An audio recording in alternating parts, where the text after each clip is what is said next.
ദുബായിലെ ചുട്ടുപൊള്ളുന്ന ഉച്ചയിൽ വിനോദ് ഷിഫ്റ്റ് തീർത്തു സ്വന്തം റൂമിലേക്ക് മടങ്ങി. മുറിയിൽ ഒറ്റയ്ക്കായിരുന്നു അവൻ. ചുമരിൽ ഭാര്യ രമ്യയുടെയും കുഞ്ഞിന്റെയും ഫോട്ടോ. ആ ഫോട്ടോയിലേക്ക് അല്പസമയം നോക്കിയിരുന്നപ്പോൾ അവന്റെ മനസ്സിനൊരു ഉന്മേഷം തോന്നി. വിനോദ് ഫോൺ എടുത്തു. ഹലോ മോളെ, കുഞ്ഞ് എങ്ങനെയുണ്ട്? രമ്യയുടെ ശബ്ദം മന്ദമായി. സുഖം തന്നെ ഏട്ടാ. നീ ഭക്ഷണം കഴിച്ചോ? കഴിച്ചു. ഏട്ടൻ സുഖമായിട്ടിരിക്കുന്നോ? സുഖാണ് മോളെ. ആ പിന്നെ, ഈ ആഴ്ച എൻ്റെ ഒരു ഫ്രണ്ട് നാട്ടിലേക്ക് വരുന്നുണ്ട്. നിനക്കും കുഞ്ഞിനുമുള്ള കുറച്ചു സാധനങ്ങൾ ഞാൻ അവൻ്റെ കയ്യിൽ കൊടുത്തുവിടാം. അവനത് വീട്ടിൽ കൊണ്ടുതരും. രമ്യ സന്തോഷത്തോടെ ശരിയേട്ടാ. ഒരാഴ്ച കഴിഞ്ഞ് വാതിൽ തട്ടുന്ന ശബ്ദം കേട്ട് രമ്യ വാതിൽ തുറന്നു. വാതിക്കൽ വിനോദിന്റെ ഗൾഫ് കൂട്ടുകാരൻ സജിത്ത്. വിനോദ് തന്നതാണ് ഈ സാധനങ്ങളൊക്കെ, ഇവിടെ തരാൻ പറഞ്ഞു. രമ്യ സന്തോഷത്തോടെ അയാളെ സ്വീകരിച്ചു. വരൂ, അകത്തേക്കിരിക്കാം. അന്നു മുതൽ സജിത്ത് ഇടയ്ക്കിടെ ആ വീട്ടിൽ വരാൻ തുടങ്ങി. ഒരിക്കൽ വീട്ടിലെ പണിക്ക് സഹായിക്കാൻ, ഒരിക്കൽ വിനോദിന്റെ പേരിൽ ചിലതൊക്കെ എത്തിക്കാൻ. അവൾ ആദ്യം അത് വെറുമൊരു സൗഹൃദമായി കണ്ടെങ്കിലും ദിവസങ്ങൾ കടന്നപ്പോൾ അത് സൗഹൃദത്തിന് അതീതമായ ഒരു ബന്ധമായി വളർന്നു. വിനോദ് വിളിക്കുമ്പോൾ അയാളോട് സംസാരിക്കാനുള്ള ആഗ്രഹം രമ്യയ്ക്ക് കുറഞ്ഞു വന്നു. ചിലപ്പോൾ ഫോൺ എടുക്കാതെയും ഇരുന്നു.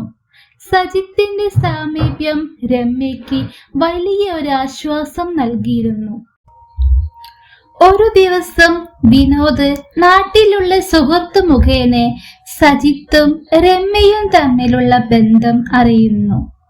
വിനോദ് അതുവരെ ശാന്തനായ മനുഷ്യരായിരുന്നു. പക്ഷെ ആ നിമിഷം അവന്റെ ഉള്ളിൽ ഒരു തീ കത്തുന്നു. എത്രയും പെട്ടെന്ന് നാട്ടിൽ പോകണം, സത്യം കണ്ടു തീർക്കണം. അവൻ അവധിയെടുത്ത് നാട്ടിലേക്ക് മടങ്ങുന്നു. അയാൾ വീട്ടിലെത്തിയപ്പോൾ രമ്യ അതിശയിച്ചു. ഏട്ടനെന്താ പെട്ടെന്ന് വന്നത്? എന്നോട് ഒന്ന് പറയുക പോലും ചെയ്തില്ല. ഒന്നുമില്ല, നിന്നെയും കുഞ്ഞിനെയും മിസ് ചെയ്തു, അതാ. അവൻ മുഖത്തൊരു ചിരി വരുത്തി. വിനോദ് വീട്ടിലെത്തിയിട്ട് മണിക്കൂറുകൾ കഴിഞ്ഞു. പക്ഷേ രമ്യ പഴയ ആ ഒരു അടുപ്പം അവനോട് കാണിച്ചില്ല. അവന്റെ ചോദ്യങ്ങൾക്ക് മുക്കിയും മൂളിയും ഉത്തരം പറയും. വിനോദ് ഒന്നും പറയാതെ നീറുന്ന മനസ്സോടെ ഉറങ്ങാൻ പോയി. പക്ഷേ അയാൾക്ക് ഉറക്കം വന്നില്ല. മനസ്സ് എന്തോ പറഞ്ഞുകൊണ്ടിരിക്കുന്നു. മനസ്സിന് ചിലപ്പോൾ കണ്ണുകളെക്കാളും വേഗം കാണാനാകും. അതാണ് ആ രാത്രി സംഭവിച്ചത്. രമ്യ പതിയെ മുറിയിൽ നിന്ന് എഴുന്നേറ്റ് കുഞ്ഞിനെ നെഞ്ചോട് ചേർത്ത് ഉമ്മ കൊടുത്തു. അവളുടെ കണ്ണ് നിറഞ്ഞിരുന്നു. ശബ്ദമുണ്ടാക്കാതെ ബാഗ് എടുത്ത് വാതിലിനരികിലേക്ക് നടന്നു.